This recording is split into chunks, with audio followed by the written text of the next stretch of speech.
Avis vascular center మన దేశంలోనే the best varicose vein hospital. మీ ఇప్పుడు మనం రిలేషన్ గురించి మాట్లాడుతున్నాం కాబట్టి అది సీరియస్ క్వశ్చన్ కాదు, కానీ అడగాలనుకుంటున్నా. మీకు ఇష్టమైతే సమాధానం చెప్పండి, చెప్పండి, స్కిప్ చేసేసేయండి.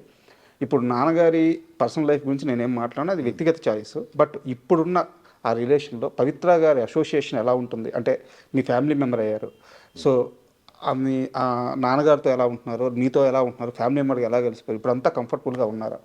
She is fantastic human being. నాకు అంటే వస్తుంటారు, రెగ్యులర్గా కలుస్తుంటాం. షీఈస్ ఆల్వేస్ వెరీ, ఎప్పుడు అందరిని పలకరిస్తారు, అందరితో కూర్చుంటారు, ఎలాంటి ఇది లేదు. She is a very happy go lucky woman. Okay, I feel డాడ్కి కరెక్ట్ మ్యాచ్ అని నా ఫీలింగ్. ఐ ఫెల్ట్ బికాస్ ఆయన కూడా కామ్గా ఉంటారు ఆవిడ ఉన్నప్పుడు. So I think after 50+ years is calm. So I think it's a good sign. అదే love, this never no time, no really time deadline or anything. Never too late correct to find the right person. అదే చెప్పాను కదండి, నేను 60 years తర్వాత decide చేస్తాను. అప్పుడు 70 ఉంటే 70 వరకు అప్పుడు డిసైడ్ చేస్తాను. అప్పటి వరకు నాకు ఎవరు రైట్ అని నేను డిసైడ్ చేయను. So yeah. అండ్ పవిత్ర గారు లాస్ట్ అంటే కృష్ణ గారిని కూడా కలిశారు, కృష్ణ గారి ఆమోదం కూడా ఉందని చెప్పి నరేష్ గారు చాలాసార్లు చెప్పారు అనమాట. సో వాళ్ళిద్దరి ఆ మూమెంట్ ఎలా జరిగింది? నేను లేనండి. బట్ వన్ థింగ్ ఏంటంటే నిర్మల గారు కానీ కృష్ణ గారు కానీ ఈ డాడీ ఏమి డెసిషన్ తీసుకున్నా చాలా వరకు సపోర్ట్ చేసేవారు. బికాస్ వాళ్ళు చాలా కష్టాలు చూసి వచ్చిన వాళ్ళు. సో ఒకటి అర్థం చేసుకోవాలంటే మనిషి లైఫ్లో అన్ని పర్ఫెక్ట్గా జరగదు. ఒకటి దానికి కట్టుబడిపోయి మనం యాంకర్ అయిపోయి అక్కడే ఉంటావా, ఆర్ ఆప్షన్ ఉంది అయినా చేసుకుంటావా. You want make something good of life. Today is happy, correct. ఎవరు కంప్లైంట్ చేయడానికి ఉంది ఇప్పుడు? But that's the whole point అండి. అందరిని సాటిస్ఫై చేయలేము. కరెక్ట్. బట్ అందరూ చెప్పేది ఒకటే, నీ సంతోషాన్ని ఎత్తుక్కో అంటారు. నీ సంతోషం ఎత్తుకోవడానికి 2-3 డిసప్పాయింట్ అవ్వాల్సి వస్తుంది తర్వాత. అందరి లైఫ్లో ఉంటుంది. ఎవరు 100% అందరినీ సంతోషం పెట్టలేరు కదా. Correct. So ultimately first what you feel matters. నువ్వు సెక్యూర్గా ఉంటే ఇంకొక 2-3 నువ్వు సెక్యూర్ చేయొచ్చు, కానీ నీకే టికానం లేనప్పుడు you can't go and try to make people happy. So Naresh గారి లైఫ్ మొత్తం చూస్తే అంటే అంత ఎక్స్పీరియన్స్ లేదు, కానీ నేను గమనించినంత వరకు ఆయన ఆనందాన్ని ఎత్తుక్కుంటూ పోతుంటాడు వర్క్లో కానీ తన లైఫ్లో కానీ. అండ్ అంటే ఇలా బతకాలరా, ఇది కదా లైఫ్, ఆ సాటిస్ఫాక్షన్ ఉంటుంది ఆయన లైఫ్ స్టైల్లో. మీ నాన్నగారి లైఫ్ నుంచి ఏమైనా తీసుకోవాలంటే, ఏమైనా నేర్చుకోవాలంటే మీరు కోరుకునేది ఏంటి? నేను కోరుకున్నా కూడా అవ్వదండి అది. ఆయన ఎమోషనల్ పర్సన్, బట్ కొన్ని విషయాల్లో ఆయన ఎమోషన్ మేనేజ్ చేసే లెవెల్లో నేను మేనేజ్ చేయలేను. And that's not possible. అది నాకు మా మదర్ సైడ్ నుంచి వచ్చిందో మరి నాకు తెలియదు, but that is what I'm. So ఆ లెవెల్లో ఆయన కొంచెం ఎఫిషియన్సీ ఇంకా ఎక్కువ ఉంటుంది. ఎమోషన్స్ని ఆయన కొంచెం పక్కన పెట్టైనా కూడా he can finish some tasks. But నాకు కొంచెం, నేను ఎమోషనల్ పర్సన్ని నేను. సో కొన్ని డెసిషన్స్ తీసుకునేది లాజికల్గా ఉండవు, but that will give me different results. So నేను ఐడెంటిటీ మార్చుకోదలుచుకోవట్లేదు. And acceptance is important. ఆయనంత ఎఫిషియెంట్ పర్సన్ నేను కాదు. దో ఫిజికల్గా నేను ఇంకా ఎక్కువ చేయగలుగుతానేమో ఇప్పుడు, but work wise or experience wise is a task master. నాకు ఒక టాస్క్ ఇస్తా, ఒక టాస్క్ నీట్ కంప్లీట్ చేసుకుని ఫినిష్ చేసుకుని, మల్టీ టాస్కర్ కాదు నేను.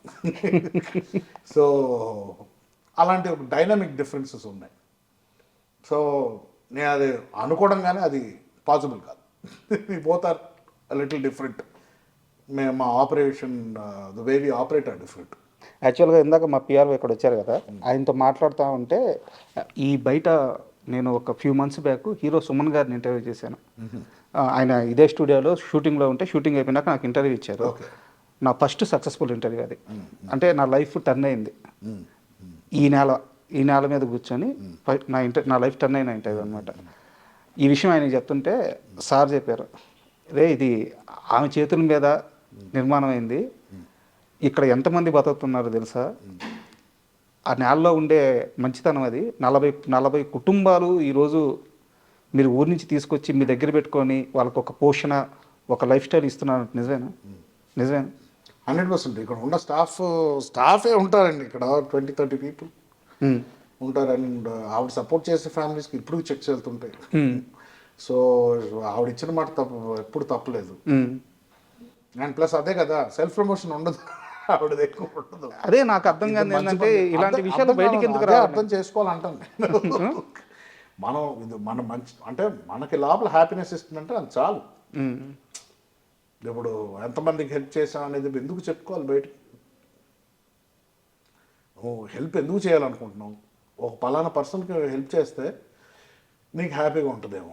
నా ప్రాబ్లం ఏంటి, నాకు గిల్ట్ ఉండేది. మన లైఫ్ బాగుంది కదా మనకి, ఇప్పుడు నా కంపేర్ చేస్తే చాలామందికి సేమ్ ఈ లగ్జరీ ఉండదు కదా. సో ఎవరైనా కొంచెం హెల్ప్లో ఏమైనా డబ్బులు అడిగితే పర్వాలేదు పోని మనం ఇచ్చేస్తే బెటర్ అని. ఇలా ప్రాబ్లం అయిపోయిందంటే దాని తర్వాత ఇచ్చుకుంటూ పోయి నా సొంత కారు అమ్మాల్సి వచ్చింది ఒక టైంకి. అవునా? సో ఆ రోజు బుద్ధి వచ్చి మానుకున్నా, ఓకే ఒక లెవెల్కి ఇవ్వచ్చు, నేను అంబానీని కాదు, ఇది కాదు, 1000 పీపుల్కి హెల్ప్ చేయడానికి. So I have my limitations. So help ఉన్నప్పుడు చేయి, లేకపోతే దేవుడు కూడా శ్రమించడని ఎవరు చెప్పారు. నీ దగ్గర 10 రూపాయలు ఉంటే 2 రూపాయలు 3 రూపాయలు హెల్ప్ చేయి, నీతో నువ్వు పెట్టుకో.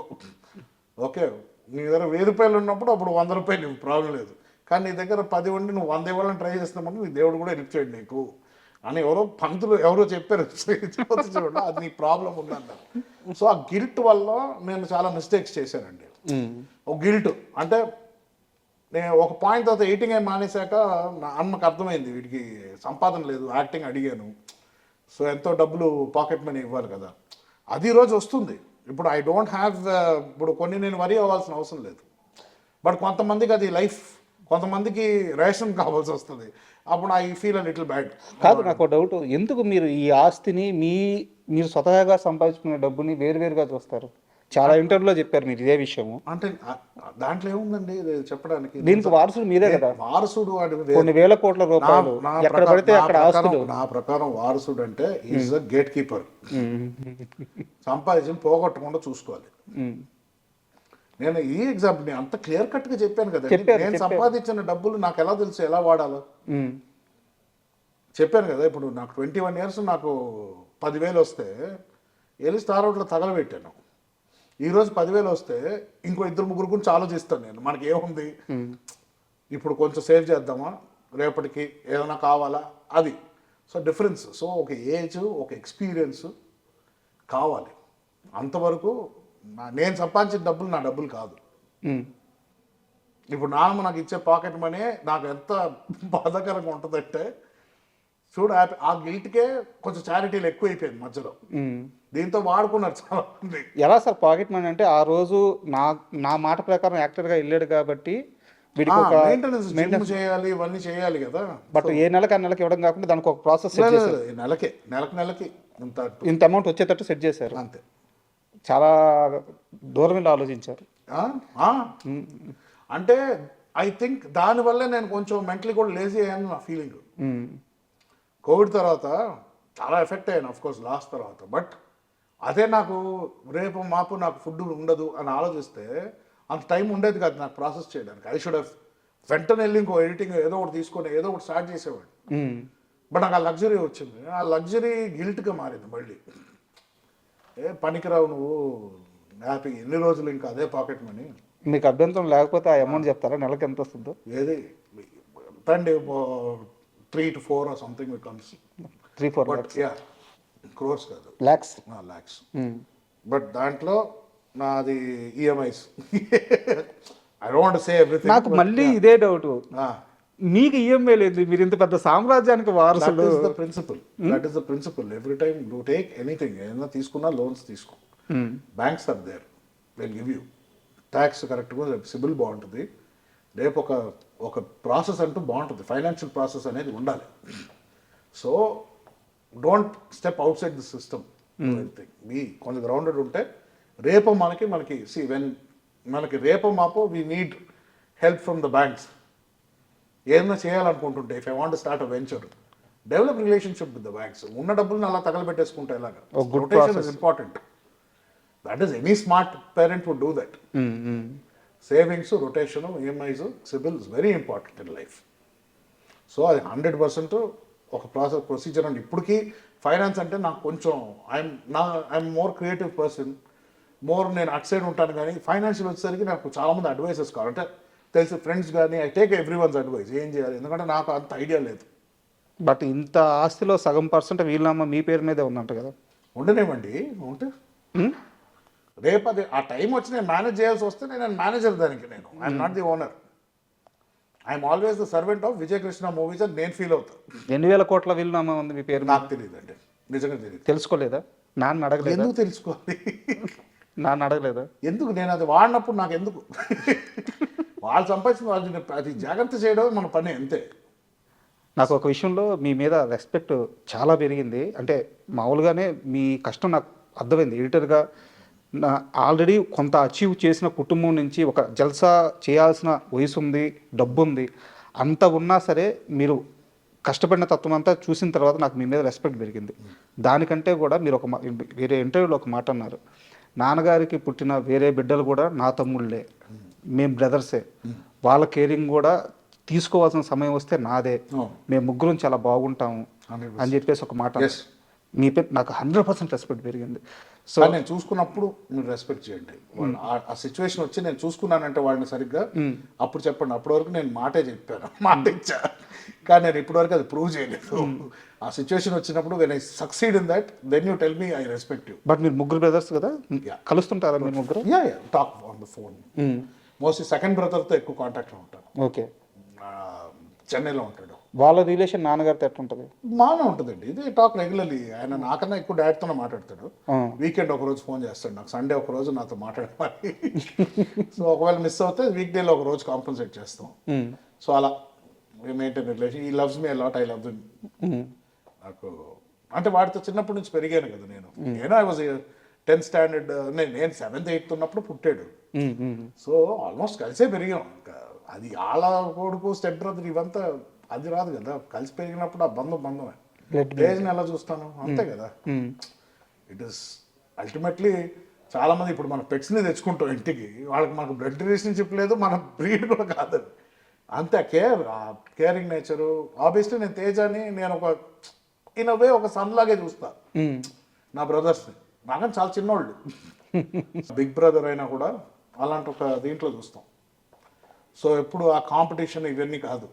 సో అదే when they look up to me I will give everything. But ఇక్కడ ఒక సన్నటి లైన్ ఉంది. నాన్నగారి పనుల్లోకి మీరు ఇన్వాల్వ్ కాకపోవడము, ఆ లైను పట్టుకొని ఇద్దరు పరిధిలో, అంటే తండ్రి కొడుకులే బట్ ఇంత పెద్ద వ్యవహారాన్ని నడిపేటప్పుడు ఏంటంటే ఒకరికి ఇచ్చేయాలి, ఒకరిని ముందు పెట్టాలి, ఒకరి వెనకాల ఉండాలి. సో అది ఎలా మ్యాచ్ చేసుకున్నారు? ఎలా కుదిరింది? అది న్యాచురల్గా కుదిరిందండి. He is a very efficient man. అన్నీ చూసుకున్నాడు. పొద్దున్న లేచిన దగ్గర నుంచి ఈవినింగ్ వరకు ఆయన ఎంతసేపు పడుకుంటారో ఆయనకే తెలీదు, కానీ కంప్లీట్ చేయాలంటే టాస్క్ కంప్లీట్ చేస్తారు. ఆయన ఎప్పుడైతే టేక్ ఓవర్ చేశారో అక్కడి నుంచి నాన్ స్టాప్గా is been sitting on developing Vijaya Krishna green studios and everything. So ఒకళ్ళు తీసుకున్నప్పుడు ఇనిషియేటివ్ మనం జస్ట్ వెనకాల సపోర్ట్. ఆయన పని చేయమంటే నేను చేస్తా అంతే. సో దాంట్లో ఎప్పుడు రెండు తలకాయలు ఉండకూడదు బిజినెస్లో. ఒకళ్ళు లీడ్ చేస్తారంటే ఒకడే, ఇంకొకళ్ళు వచ్చారంటే ఉన్నది కూడా పోకూడదు, చెడగొట్టుకుంటాం. అంటే ఇక్కడ నాకు అర్థం కాదు ఏంటంటే చాలా చిన్న చిన్న లిమిట్ ఆస్తుల దగ్గర సినిమా సెలబ్రిటీకి సంబంధించిన వారసులు పిల్లలు మీడియా ముందుకు వచ్చి గొడవలు పడతా తల్లిదండ్రుల మీద అన్నదమ్ముల మీద రకరకాల ఇష్యూలు అవుతూ ఉంటాయి అన్నమాట. సో ఇన్ని వేల కోట్ల రూపాయల ఆస్తులు ఉన్నా కానీ ఏ రోజు విజయ నిర్మల గారి కుటుంబం నుంచి ఒక్క మనిషి మీడియాకి ఎక్కువ రోడ్డుకి ఎక్కువ ఆస్తి విషయంలో ఒక్క మాట ఒక్క సందర్భంలో మాట్లాడిన సందర్భమే లేదు. సో అది పెంపకం నుంచి వచ్చింది అనుకోవచ్చు. అంతేనండి, అంతే అనుకోవాలి, ఇంకేమనుకుంటాను. నచ్చుతుంది అంటే సోల్ క్యారియర్ గ్రాండ్ మా భుజాల మీద మొత్తం ఫ్యామిలీని మోస్తుంది. సో ఇప్పుడు ఏంటంటే ఆ ఒక పేరుని నిలబెట్టడం మన బాధ్యత, కానీ దాన్ని ఇప్పుడు తీసి మనం 100 రెట్లు చేసేది ఏం లేదు. ఆవిడ చేసిందే గ్రేట్, దాన్ని ప్రిజర్వ్ చేసుకొని మనం పర్సనల్గా ఏం చేసుకున్నాం అనేది గ్రేట్ ముఖ్యం. సో ఇక్కడ పిక్చర్లో నేను అనేది ఉండదు. కృష్ణ గారు నిర్మల గారు వాళ్ళే, what ever I do is below that. నేను సపరేట్గా ఏం చేసుకుంటాను, డాడీ ఆయన ఏం చేసుకుంటారో ఇట్స్ హిస్ డిసిషన్. సూపర్. మీ ఇద్దరు ఎక్కువ మాట్లాడుకుంటారా? కలిసినప్పుడు మాట్లాడతాం, చాలా తక్కువ కదా. ఆయన ఎక్కడ బిజీగా ఉన్నాం, నేను నా పనిలో ఉంటాను. ఇలా ఆఫీస్ టైంలో ఇలా వచ్చినప్పుడు మాట్లాడుకుంటాం, అన్ని డిస్కస్ చేస్తారు. ఆయన టైం టు టైం ఫోన్ చేస్తారు, అప్డేట్ అయినా ఉందా, ఒకవేళ లేకపోతే ఏదైనా హ్యాండిల్ చేయాలంటే ఇలాంటి ఏదో చిన్న చిన్నవి ఉంటాయి. ఫ్యామిలీలో ఏదైనా మీటింగ్స్ ఉందంటే ఎవరన్నా కలవాలంటే కలుస్తుంటాం. ఇప్పుడు మహేష్ బాబు గారు రాజమౌళి గారితో మూవీ చేస్తున్నారు వారణాసి. అంటే ప్యాన్ ఇండియా కాదు ప్యాన్ వరల్డ్ అని చెప్పి అంటున్నారు Yes, it is. మీరు మహేష్ బాబు గారిని ఆయన కష్టాన్ని చాలా రోజులు దగ్గర చూస్తుంటారు సో మీకు ఎలాంటి ఎక్స్పెక్టేషన్స్ ఉన్నాయి మూవీ మీద? నాకు ఎక్స్పీరియన్స్ డెఫినెట్లీ చాలా ఉంటుంది. యాజ్ అ నేను సినిమాలు చూసేది ఆడియన్స్గానే చూస్తాం. సో బయట ఎలా ఉందో expectation, it's same expectation. And మన టీజర్ తర్వాత స్కేరీగా ఉంది. ఎక్స్పెక్ట్ ఎక్కువ చేయాలా లేకపోతే ఇప్పుడు ఏంటి, ఈ టెన్షన్లో ఉంటాయి నాకు. ఫస్ట్ ఎప్పుడు అదే tension. But I don't think Rajamouli garu will go wrong anywhere. Is always been, ఆయన ఎప్పుడు ఏం చేస్తున్నారో ఆయనకు ఒక అవగాహన ఉండే చేస్తారు ఆయన. సో అండ్ ఆయన గురించి చెప్పడానికి నేను పెద్ద క్యారెక్టర్ ఏం కాదు, బట్ ఆయన an audience and fan of both. I think it will be the biggest film in India, at least global level lo it will definitely be reckoned with, but India's biggest film 100%. So it's like a festival. Can't wait. Nanko 1 year annaru, 1 year lo vasthe great. And ఫైనల్గా మీ plans ఏంటి, next plans ఏంటి? ఉన్నాయండి, నేను plans చెప్పుకొని అవ్వట్లేదు. So తర్వాత మనకు only మాటలే వచ్చు అనుకుంటారేమో. పైప్ లైన్లో ఉన్నాయి ప్రాజెక్ట్స్, బట్ యాక్టింగ్ త్వరలో ఏం లేదు. But I might be directing. So super.